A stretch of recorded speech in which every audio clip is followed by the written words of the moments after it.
Hi hello வணக்கம் மக்களே. இன்றைக்கி நம்ம எதை பற்றி பேச போகிறோம்னா, நான் வந்து நம்ம எல்லாருமே பார்த்துருப்போம். அரண்மனை 4 வந்திருக்கு. இப்போது சுந்தர்சி எடுத்த படம் 4 பார்ட்டுமே சுந்தர்சி தான் எடுத்தார். சுந்தர்சி வந்து ஸ்கிரிப்டை வந்து அந்த ஸ்பாட்லேயே உட்காந்து தான் எழுதுவாராம்மா, ஸ்க்ரீன் பிளேவை. அதனால் நடக்கிற ஒரு தவறு வந்து எனக்கு தெரிஞ்ச தவறு என்ன தவறுனா, அரண்மனை 3ல் பெரிய அரண்மனை இருக்கும். அதுக்கு சொந்தக்காரர் வந்து வில்லன் தான் அந்த அரண்மனைக்கு சொந்தக்காரன். ஆண்ட்ரியாவுக்கு கல்யாணம் பண்ணி வைக்க போகும்போது அந்த தாலி ஆண்ட்ரியாவுக்கு கட்டிட்டு இவரே பொண்டாட்டியாக்கி வீட்டுக்கு கூட்டிகிட்டு வந்துடுவார், அவ மேலே ஆசைப்பட்டு. சரி, அதெல்லாம் ஓகே தான், அது வரைக்கும் கரெக்டு தான். ஆனால் சொத்து பிரச்சனைன்னு வரும்போது நல்லா யோசிச்சு பாருங்க. அவருக்கு வந்து அந்த தாலி கட்டி கூட்டிகிட்டு வந்ததுனால அந்த குழந்தை வந்து அவளோட காதலனோட குழந்தை வயிற்றில் இருக்கிறது, அது பிறந்து இந்த இடத்துல காதலன மாதிரியே இந்த இடத்துல ஒரு மச்சம் இருக்கிறதுனால அது வந்து கண்டுபிடிச்சி அந்த குழந்தைய வீட்டுக்குள்ளேயே புதைச்சிருவாங்க. சரியா? அதுக்கு பதிலாக இன்னொரு வேலைக்காரனோட குழந்தை தான் அந்த இடத்துல வச்சுருப்பாங்க. அதுதான் அந்த அரண்மனையோட வாரிசாக வளரும். கதாநாயகி தான் அந்த பொண்ணு. அப்போது அதுக்கு முதல்ல நல்லா யோசிச்சு பாருங்கள். விவேக் வந்து அந்த அரண்மனைக்காரரோட தங்கச்சியோட புருஷன், மச்சாண்டார் விவேக். ஆனால் அவர் வந்து நிறைய கடனில் மாட்டியிருப்பார். அப்போ அந்த கடன் அடைக்கிறதுக்கு என்ன வழின்னு பேய் வேஷம் போட்டு பார்ப்பார், எல்லாம் இது பண்ணி பார்ப்பார். எதுக்குமே ஒத்து வர மைனா தான் அவரோட ஒய்ஃபு, நந்தினி மைனா. அவங்க வந்து அவரோட ஒய்ஃபாக நிறைய கடனில் மாட்டியிருப்பாரா. அப்புறம் வந்து நளினி வந்து அந்த அரண்மனைக்காரரோட அக்காவா அவங்க அப்படி இருக்காங்க. அக்கா சுந்தர்சிக்கு வந்து சுந்தர்சியோட மாமியார் தான் நளினி, அப்படி தானே? ஆமாம், சுந்தர்சியோட மாமியார் தான் நளினி. ஓகே, அதெல்லாம் ஓகே தான். ஆனால் இந்த அரண்மனைக்கு உண்மையான வாரிசுன்னு இந்த நளினி சொல்லலாம், அந்த ஜமீன்தாரை சொல்லலாம், மைனா நந்தினி சொல்லலாம். இந்த 3 பேர் தான் அந்த அரண்மனைக்கு உண்மையான வாரிசு. அதில் வந்து அந்த வேலைக்காரனோ அந்த லவ்வரோட குழந்தைன்னு சொல்லி அந்த குழந்தைய கொண்டு வீட்டுக்குள்ளேயே புதைச்சிட்றாங்க, அரண்மனைக்குள்ளேயே புதைச்சிட்றாங்க. அப்புறம் அதனால ஆண்ட்ரியா பேயாக வந்து பழி வாங்க வர்றாங்க. அந்த குழந்தைக்கு பதிலாக இன்னொரு வேலைக்காரனோட குழந்தைய தான் அங்கே வைக்கிறாங்க. அது வந்து கடைசியில் கதைப்படி கடைசியில் எல்லாத்துக்குமே அந்த விஷயம் தெரிஞ்சிடும்.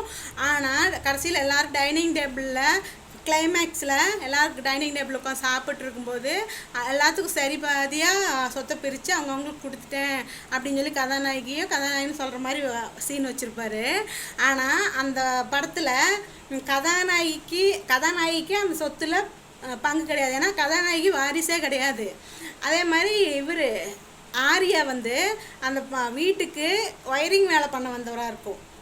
ஒயரிங் வேலை பண்ண வந்தவர் வந்து இந்த பொண்ணு மேலே லவ் ஃபஸ்ட்டுருந்தே இருந்ததுனால சரின்னு சொல்லி கதாநாயகி சேர்ந்துடுறாங்க. ஓகே, அதெல்லாம் ஓகே தான். ஆனால் சொத்துக்கு வாரிசு யார்? உண்மையான வாரிசு அரண்மனைக்காரரை அந்த பேய் கொண்டு போடும். சரி, அப்படி பார்த்தா நல்லியும் அந்த நந்தினி மைனான் தான் அந்த அரண்மனைக்கு சொந்தக்காரங்க, உண்மையான வாரிசு. ஆனால் இங்கே வந்து அவங்களுக்கு சொத்து கொடுத்த மாதிரி கடைசியில் கிளைமேக்ஸில் முடியும். அது எனக்கு வந்து அந்த படம் பார்க்கும்போதே எனக்கு புரிஞ்சிச்சு. எத்தனை பேர்த்துக்கு இது புரிஞ்சிச்சுன்னு தெரியல.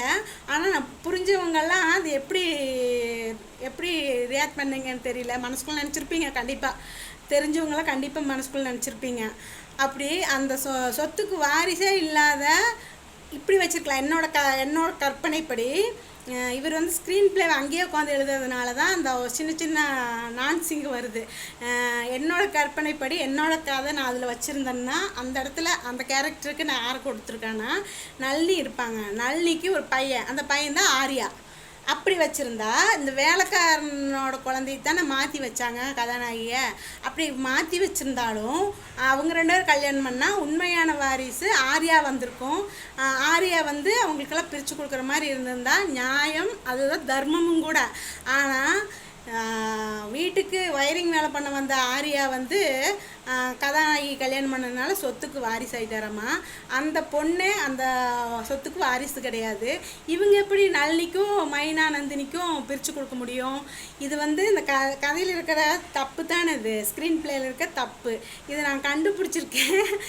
ஆனால் எத்தனை பேர் இது கண்டுபிடிச்சிங்கன்னு எனக்கு கமெண்ட் பண்ணுங்கள். சுந்தர் சி சார் வந்து அந்த இடத்துல உட்காந்து ஸ்கிரிப்ட் எழுதி ஸ்க்ரீன் பிளே உருவாக்குறதெல்லாம் பெரிய விஷயம். அது அந்த அளவுக்கு நமக்கு திறமையும் இல்லை, அதை பற்றி நம்ம பேசவும் கூடாது. ஆனால் அதில் இருக்க ஒரு சில தவறுகளை நம்ம சுட்டி காட்டுறதுக்கு நமக்கு உரிமை இருக்குது. ஏன்னா நம்மளாம் படம் பார்க்கறதுனால தான் படம் ஓடுது, கரெக்டாக? அதனால் நான் எனக்கு தெரிஞ்ச தப்பை நான் சொல்கிறேன். இது மாதிரி ஒவ்வொரு படங்கள்லேயும் எனக்கு ஒரு சின்ன இது எடிட்டிங்கில் ப்ராப்ளம் இருக்கும், எடிட்டிங் தப்பாக இருக்கும், முன்னுக்கு பின் முரணாக இருக்கும், நான்சிங்காக இருக்கும்.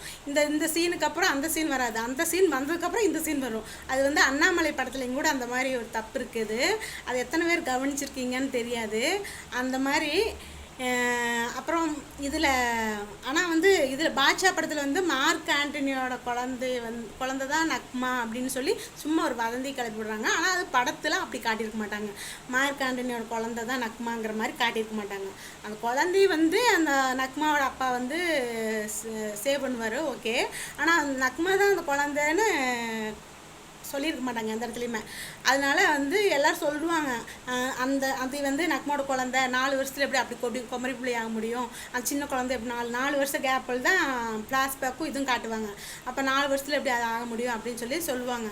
எனக்கு வந்து அதுவும் கூட நான் வந்து படத்தில் வந்து நக்மா தான் மார்க் ஆண்டனியோட குழந்தைன்னு சொன்னதே இல்லை, சொல்லலை. அதனால் அது கரெக்டுன்னு தான் நினைக்கிறேன் நான். ஆனால் அண்ணாமலை படம் பார்த்து பாருங்கள், அதில் ஒரு தப்பு இருக்குது. அதை நான் இன்னொரு வீடியோவில் சொல்கிறேன்.